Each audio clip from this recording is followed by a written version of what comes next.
Alors, est-ce que vous pouvez vous présenter en quelques mots? Bien sûr. Alors, je m'appelle Nicolas Monomakov, je suis ingénieur de formation. J'ai 54 ans, 4 enfants, et c'est M&M Consulting et ma 5e entreprise. Euh, j'ai un parcours où j'ai alterné entre des directions opérationnelles dans des grands groupes, des cabinets de conseil et des créations d'entreprises. D'accord. Donc, toutes vos créations d'entreprise dans le même secteur d'activité? Euh, Pas tout à fait. Euh, la première entreprise que j'ai créée, c'était quand j'étais encore à l'école, une entreprise qui voulait fabriquer des appareils de transfert pour les handicapés. C'était la suite d'un projet d'école.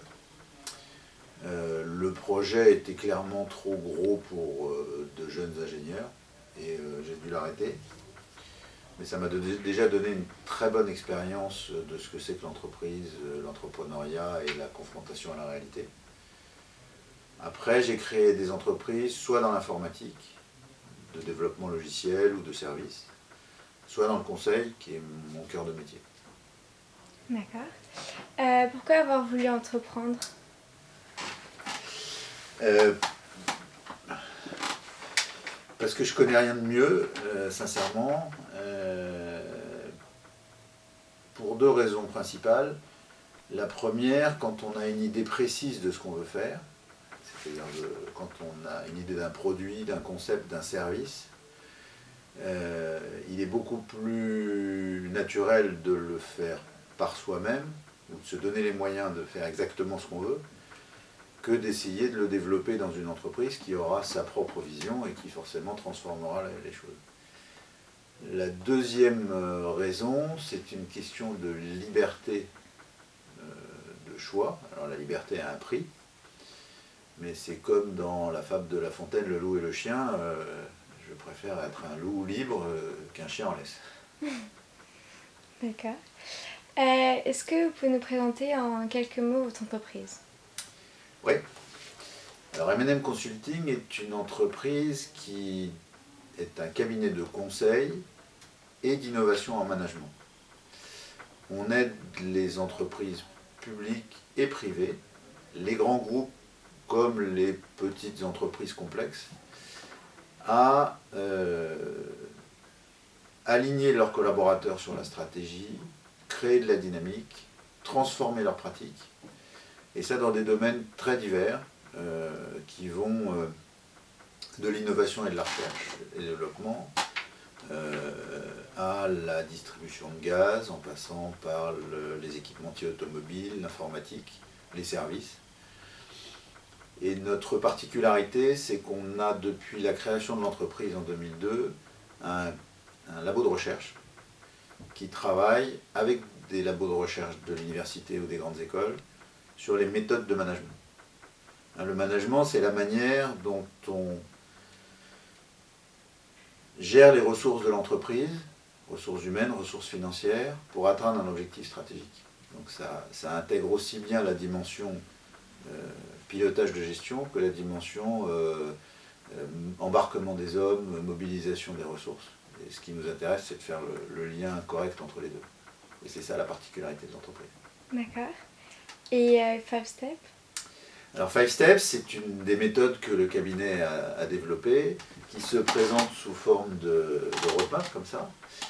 Et alors là, sur le plan entrepreneurial, c'est intéressant puisque à la suite d'une grosse mission de conseil avec le groupe Valeo, on a inventé une méthode complète et on a décidé, parce que cette méthode s'appliquait à plein de situations et qu'on trouvait intéressant de la mettre à disposition d'autres cabinets de conseil ou d'autres entreprises, on a décidé de créer une entreprise spéciale pour créer de la valeur à partir de cette méthode, de sa marque et des expériences qu'on allait accumuler. Et donc on a d'autres cabinets de conseil qui utilisent Five Steps, on a des clients qui utilisent Five Steps en direct, formés par nous, mais qui deviennent autonomes. Et Five Steps, c'est une entreprise qui est née de cette... c'est une spin-off en fait, de notre métier de conseil à partir d'un objet qui avait été travaillé avec les chercheurs. D'accord. Et donc ces 5 steps, ils consistent en quoi en fait? En fait, les 5 steps sont 5 étapes de transformation d'une entreprise qui veut devenir plus efficace. La première étape, c'est de savoir de quoi on parle, qu'est-ce qui va constituer la puissance de demain. Le troisième step, c'est qu'est-ce qu'il faut mettre en place dans l'organisation pour qu'on puisse effectivement utiliser ces moyens, donc c'est des logiciels, de la formation, de l'organisation, des nouvelles règles de fonctionnement, un positionnement marketing, enfin tout ça.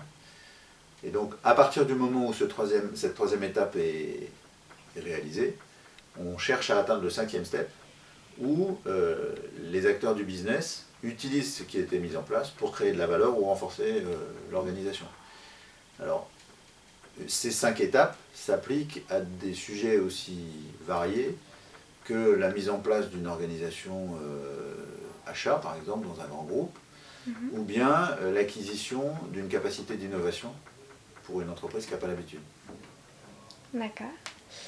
Maintenant, une question. Comment vous avez fait pour vous financer? Alors,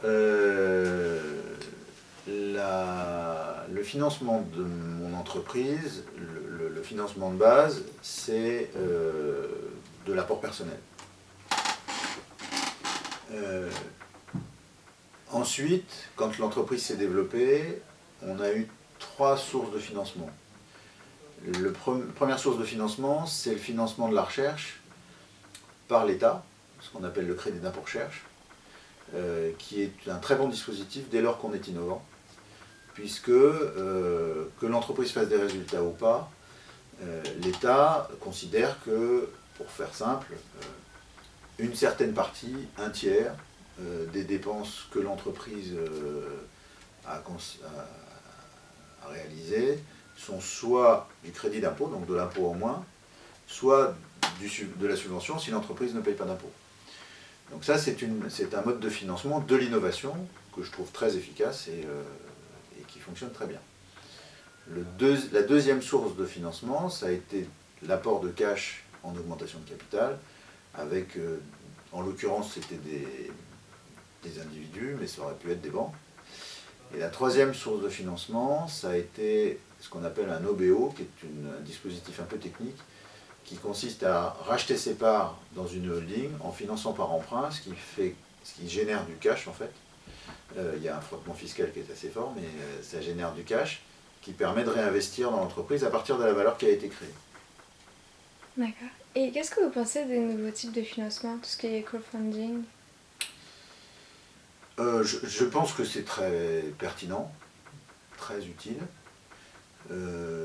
Ça ne va pas tout résoudre, mais dans certains cas, c'est en particulier quand le niveau de risque est incompatible avec les règles bancaires et qu'un certain nombre de gens acceptent de prendre un petit risque à leur échelle, l'ensemble de ces petits risques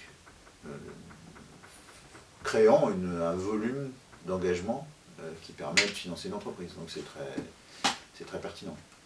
D'accord. Quelles ont été les principales difficultés que vous avez rencontrées? Alors il y a une difficulté générale de toutes les entreprises qui est que par rapport à un business plan ou une idée qu'on se fait, c'est en général 2 fois plus long et 3 fois plus dur. Donc on part plein d'énergie, et heureusement, parce qu'on dépense beaucoup d'énergie. Et heureusement, c'était ma 5e entreprise, donc j'avais déjà l'habitude de mettre de côté des ressources pour faire face à ces difficultés. Ensuite, donc ça c'est une difficulté d'ordre général à l'entreprise. Ensuite, il y a eu les 2 crises, 2008-2012, qui sont arrivées à des phases d'expansion de l'entreprise et qui donc ont eu un effet d'uppercut assez difficile à faire face et à affronter, pardon. Et dans ces cas-là, là aussi, il faut de l'expérience pour redimensionner immédiatement son entreprise pour faire face à la tempête exactement comme quand on est à la voile, il faut réduire la toile et mettre à l'abri les choses qui pourraient tomber à l'eau. Et la troisième difficulté, ça a été de ne pas être en avance sur le marché. C'est-à-dire que quand on est innovant, on propose des choses, le marché n'est pas toujours prêt à les accepter, et il faut savoir attendre, sans perdre les investissements qu'on a faits, mais en étant capable d'attendre que le marché soit mûr pour accepter ce qu'on trouve évident, mais ce qui n'est généralement pas le cas des clients. D'accord. Et votre plus grande satisfaction? Ma plus grande satisfaction, c'est d'avoir aujourd'hui autour de moi une équipe formidable qui partage la vision que j'ai de ce que c'est que de faire du conseil en management et qui m'entoure, sert des clients qui sont contents et donc qui donne des perspectives de développement interne et externe à l'entreprise. Donc ça, c'est vraiment une très grande satisfaction de tous les jours. D'accord. Est-ce que vous pouvez nous présenter votre quotidien en quelques mots? Alors, j'arrive au bureau vers 8 h, ce qui est tôt pour la plupart des gens, mais qui me permet de travailler à des choses où j'ai besoin de concentration, où je ne peux pas... je ne peux pas faire dans la journée où je suis en interaction permanente avec mes équipes ou avec mes clients. Ensuite, à partir du moment où le rideau s'ouvre, on va dire, c'est un peu le côté rangement du magasin, et après, à partir du moment où le rideau s'ouvre, je dirais que je passe un tiers de temps en préparation de l'avenir, parce que c'est mon boulot de patron de faire ça, un tiers de temps avec mes équipes, coordination, formation, accompagnement, discussion sur les chantiers en cours, et un tiers de temps avec mes clients, soit des clients, soit des prospects pour aller développer l'entreprise. D'accord. Et vous parliez d'avenir, vous avez des projets pour l'avenir? Évidemment. Évidemment, on a des projets méthodologiques, c'est-à-dire qu'on a identifié de nouveaux champs d'innovation en management dans le domaine du renforcement des capacités individuelles des cadres, avec une approche un peu innovante. On a des projets dans le domaine des outils de gestion, parce qu'on s'est rendu compte que sur le marché aujourd'hui, il y a un certain nombre d'outils de gestion qui nous paraissent manquer, et on va travailler à essayer de les développer, soit avec nos clients, soit... Et on a des projets d'expansion, puisque on a eu des contacts avec des entreprises internationales, enfin implantées à l'étranger. Et en particulier, on travaille beaucoup en Tunisie en ce moment. Et c'est assez tentant de se dire qu'on peut, comme ça, essaimer. D'accord. Et dernière petite question, quel conseil vous pourriez donner aux jeunes qui veulent se lancer dans l'entrepreneuriat?